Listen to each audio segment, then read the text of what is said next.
In the headlines, President Buhari promises credible elections. Court orders immigration others to release Nwamini's details to Ekweremadu.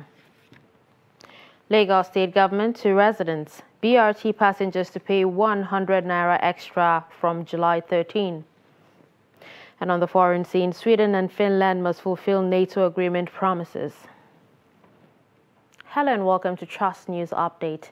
I'm Dashan Hussaina Usman.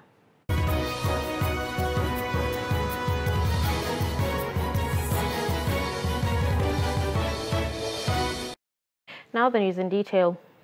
President Muhammadu Buhari has renewed the commitment of his administration to ensuring that the Independent National Electoral Commission delivers peaceful, transparent, free, fair and credible elections in 2023. He assured INEC of a free hand, noting that with the conclusion of the primaries of the political parties, all eyes are now on the 2023 elections in Nigeria. President Buhari made the assertion in Lisbon in a meeting with representatives of Nigerians living in Portugal, according to a statement by his spokesman, Garba Shehu.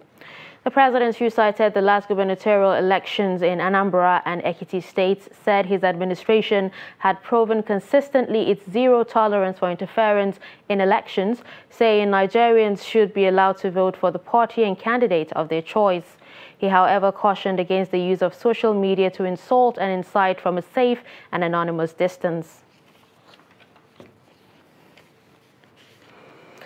The Independent National Electoral Commission said it has processed 186 requests of certified true copy of documents. The National Commissioner and Chairman, Information and Voter Education Committee, Festus Okoye, disclosed this on Thursday at the end of the Commission's management meeting. On the continuation of the continuous voter registration, Okoye said the exercise will continue nationwide and all the resident electoral commissioners and electoral officers have been directed to continue with the exercise pending further directives from the Commission.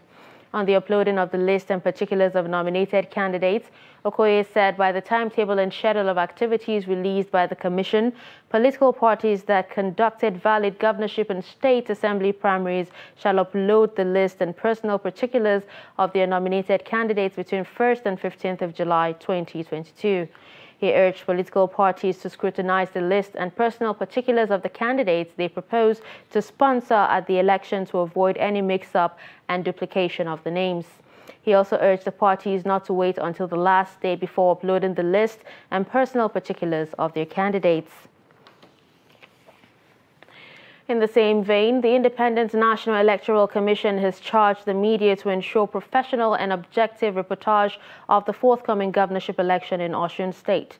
INEC National Commissioner and Chairman, Information and Voter Education Committee, Festus Okoye, gave the charge in Osogbo, the state capital, on Friday at a roundtable meeting with journalists. Trust TV's Hamid Oyegbade reports that Okoye appealed to media to always ensure thorough scrutiny of their reports and guard against fake news so as to avoid heating up the polity. He also called on the media to step up sensitization of political parties and actors by enlightening them on the electoral law and the need to be peaceful and shun insightful comments that can lead to misunderstandings.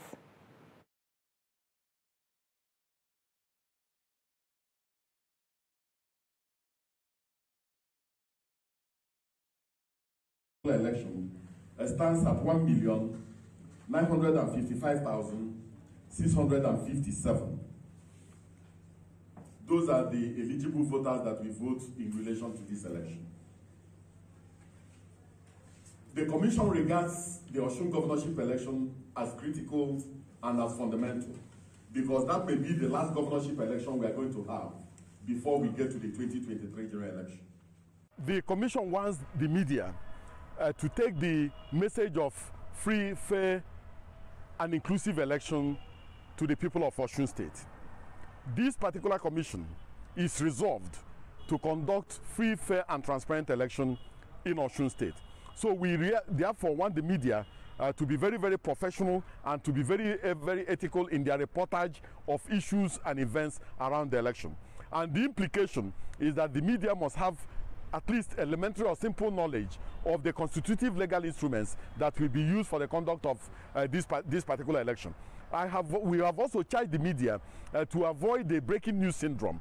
Sometimes the breaking news syndrome does not allow for proper investigation, does not allow for proper fact-checking. We want a situation where every information that gets out to the public will be very factual and also will be an information that anybody can defend, because the slightest misinformation or disinformation can lead to a breakdown of law and order, and we do not want any situation of breakdown of law and order in this particular electoral process. And that's why we have come to interact with the media, look at some of the issues around the Electoral Act 2022, and also look at the issues around the conduct of a governorship election, so that we be on the same page with the media, and so that they can also carry our message down to the ordinary people and to all the critical stakeholders. And I think that that message has been well received.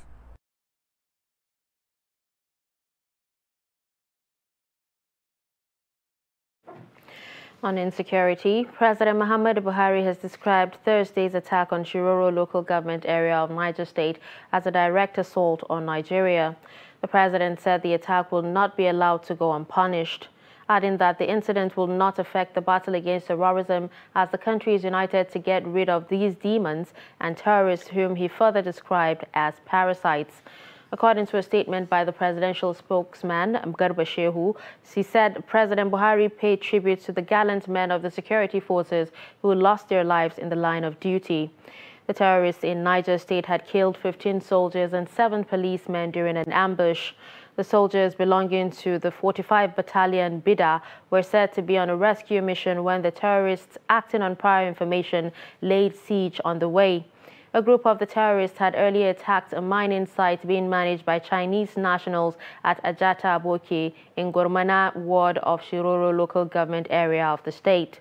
7 mobile policemen guarding the site and some soldiers at a nearby Arena community were among those killed. Nasarawa State Governor Abdullahi Saleh says his state is one of the safest in the country, despite security challenges posed by bandits and Dar es Salaam Group. Appearing on 30 Minutes, a Trust TV interactive program, Saleh explained how the state secured the release of a local council chairman 24 hours after his abduction, saying security is receiving the needed attention. Dar es Salaam that almost turned to be Boko Haram, at the border with Abuja. We had a joint operation of the Army, the Navy, the Air Force, police, vigilante, and all of them came and we dislodged them. And at the end of the day, we took hostage of their wives and children, more than 900 people, and then completely wiped them out of the place. So you will continue to receive a little bit of this, but one thing that we have become very, very alert about is the moment there is any sign of insecurity, we have decided to fund our forces. Our security agencies have been very cooperative. With the little resources we have, we make sure that we provide them with the resources they need, with the tools that they need, with everything that we believe they require, so that they can go ahead and go out to the field. And they have been very kind to us. So, and also I want to always use the opportunity each time I talk about security to thank Mr. President, because of the importance of the proximity with the federal capital, Nasarawa State has also had the advantage of having some security installations. A federal high court in Abuja has ordered the release of the official details of David Nwamini to a former Deputy Senate President, Ike Ekweremadu, and his wife, Beatrice. Justice Inyang Ekwo, who gave the order in a judgment delivered on Friday, directed the Nigerian Immigration Service, the National Identity Management Commission, and 2 commercial banks to release Nwamini's details in their possession to the couple. By the court order, all official information in relation to Nwamini, including the account opening package, are to be released to Senator Ekweremadu and his wife to ascertain his real age. This followed an originating summons filed by Senator Ekweremadu and his wife through their counsel and the senior advocate of Nigeria, Adeboyega Awomolo. The Nigerian government has signed an agreement with the United Kingdom on tackling illegal migration in line with Britain's new plan for immigration policy. UK Home Office disclosed this on Friday via its verified Twitter handle. It explained that the new agreement aimed at deterring illegal migration would both enable countries to work closer together on supporting safe and legal migration and speeding up the removal of foreign criminals. The development, she stated, would increase the deportation of dangerous foreign criminals and take the fight to the criminals who smuggle migrants. A federal high court in Kano, presided over by Justice Abdullahi Liman, on Friday has restrained the Kano state government from borrowing 10 billion naira for the installation of closed-circuit television cameras.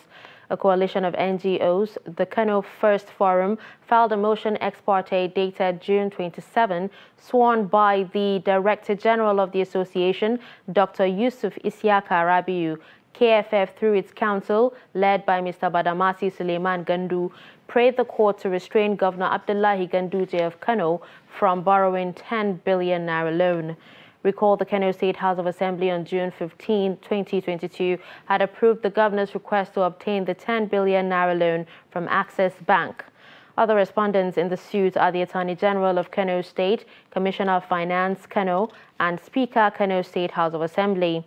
Others are Access Bank, Federal Ministry of Finance, Debt Management Office, and Fiscal Responsibility Commission. You're watching Trust News Update. Coming up after the break. Quail birds infestation in Kebbi. Do stay with us. Welcome to another edition of 30 Minutes. What about your proximity to the FCT? Are you consciously taking advantage of it? We are definitely taking advantage of that. For instance, our payee has actually jumped. That is part of where we had our revenue that came in. The biggest area of interest for Nasarawa State is agriculture. So one of the things that had held the agricultural aspect down was the insecurity. So that's why on arrival, the first area we concentrated and worked very strongly on was purely on area of security. Is there a national effort? And Nigerians can't understand when even ordinary people seem to know where all the terrorists and bandits are, and the government doesn't seem to have a plan to deal with it. No, government has a plan, and government actually goes after them.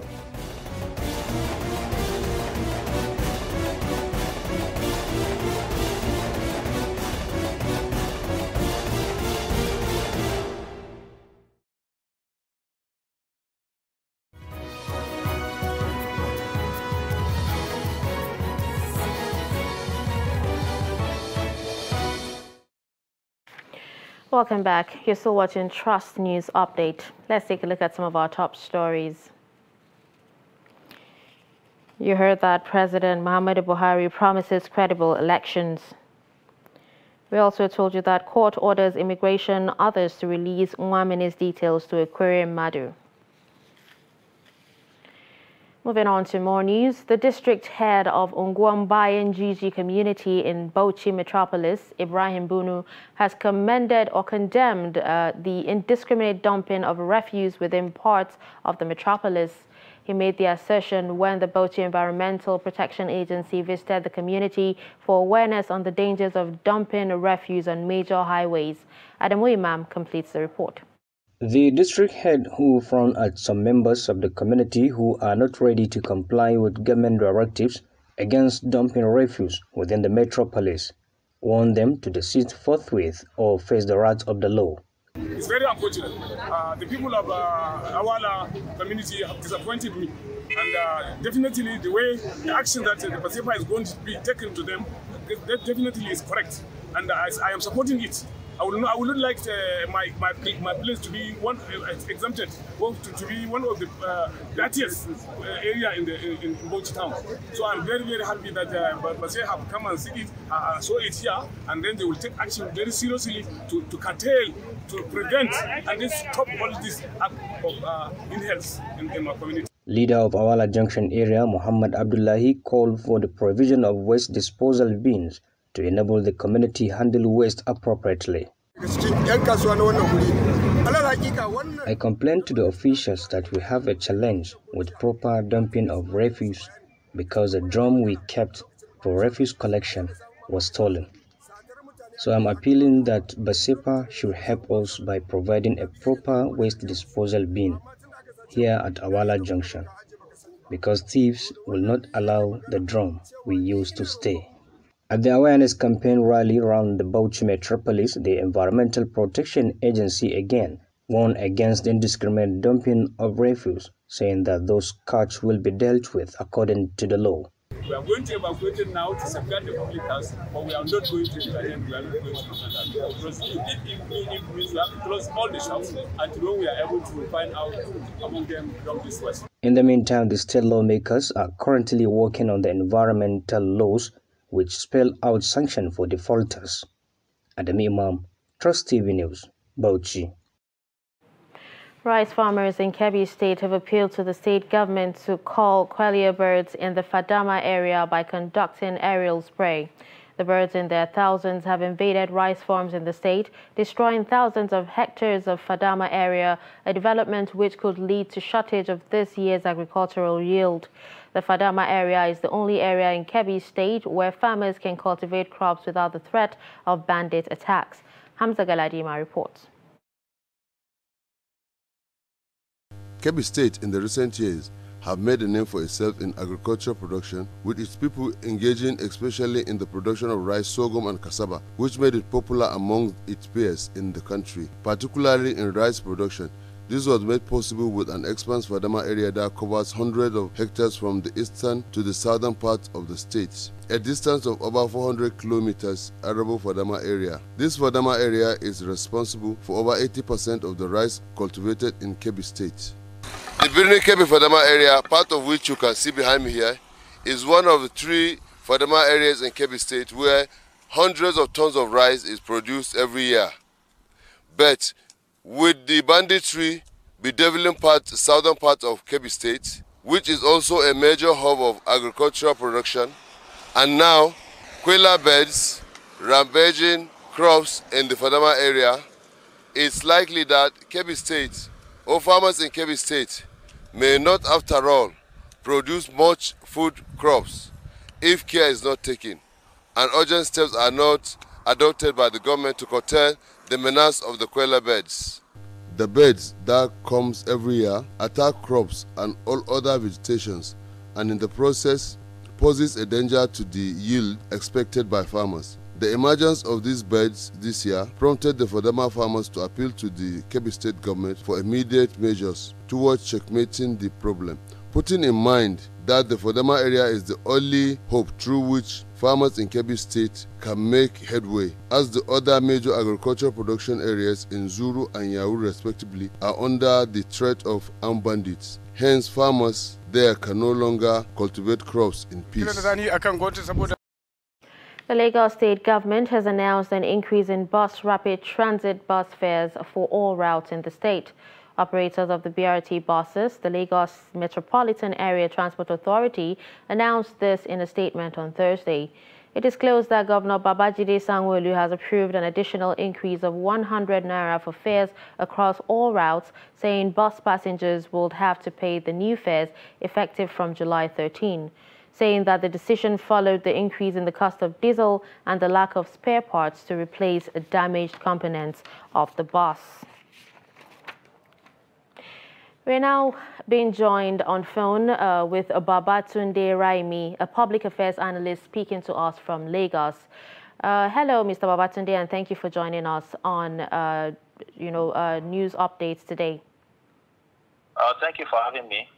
All right, so what is the situation in Lagos today, following the announcement of a hike in BRT fares?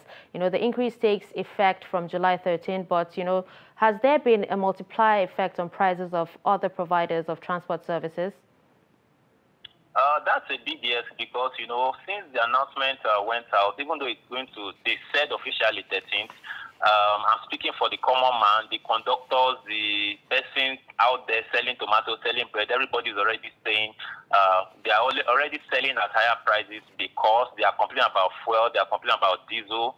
So yes, the effect, we are beginning to see the effect already, and it starts. Okay, now Governor Babajide Sanwo-Olu is said to have approved a 100 naira increase in fares of the bus rapid transit on all routes, just to cushion the effect of the harshness of, the environment, and also safeguard private partnership investment and forestall the demise of formalized bus operations in the state. Now, but is this a tenable excuse for a price increase? While I would say that the BRT operation is not an NGO, and Governor Sanwo-Olu might have a good reason for doing this, because for a company to be a going concern, they have to continue to make enough money to stay afloat for a foreseeable future, and that's one of the reasons why people might want to increase. Maybe that's one of the reasons why Governor Sanwo-Olu increased the fare. But let us remember that the Nigerian Constitution that binds us together, Section 14, subsection 2B, tells us that, as amended, tells us that security and welfare of the people of Nigeria shall be the primary purpose of government. So some people might not feel it, but adding 100 naira to BRT fare, they initially increased the fare during lockdown, during COVID lockdown, if you remember. And they cited, social distancing. So now that COVID is out or something, they are not reducing it. So now that they have increased it, there's nothing we can do about it, but I can tell you that it's affecting the common man out there. There are some people now that they have an exact amount. Okay, this XYZ amount will take me to my office. They already know their budget. Adding 100 naira to it means 500 naira in a week, 2,000 naira in a month. So I don't know, but we don't have a choice, because the BRT is seemingly safe. We will need to flow with them, but then I think if they can reconsider, it will be a good thing for all Lagosians. Okay, well, you actually said, it is affecting the common man. But how will this impact on the economy, which is already reeling from the inconveniences, of high cost of diesel, gas fuel, and now transport? The thing is that in an inflationary environment, uneven rising prices inevitably reduce the purchasing power of the common man. And this erosion of real income is the single biggest cause of inflation. Inflation can also distort purchasing power over time. So you see that for the common, I wanted to buy bread from somebody last week, the woman that sells bread, her name is Yabich. The bread that I used to buy 500 naira has turned 850 naira. I still have to buy, but what of those other Nigerians that cannot buy it? So it's really affecting the common man. All right. Well, thank you so much for speaking with us on this, Mr. Babatunde. Thank you so much. Thank you very much. All right. So we have actually been speaking with Babatunde Raimi, a public affairs analyst, about the implications of an increase in BRT fares in Lagos. Now, with that, we'll move on to more stories. Away from Nigeria, Turkish President Recep Tayyip Erdogan has said Finland and Sweden must keep their promises made to Turkey in a deal to lift its veto on their NATO membership bids, or ratification will not be sent to the Turkish parliament. Speaking at a news conference in Madrid at the end of a NATO summit on Thursday, Erdogan said the two Nordic countries must complete legislative changes regarding terrorists as soon as possible. He also said Sweden had promised to extradite 73 individuals that he described as terrorists to Turkey as part of the agreement, although the Memorandum of Understanding did not have any explicit pledges for the specific extraditions. And finally, in sports, Heather Watson has reached the last 16 of a Grand Slam in singles for the first time as she overcame Kaja Juvan to reach the Wimbledon fourth round.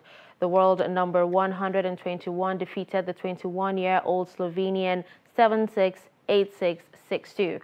Having clinched the first set tie-break at the fourth opportunity, a relieved Watson punched the air in celebration as she held off a late Juvan resurgence to convert her first match point.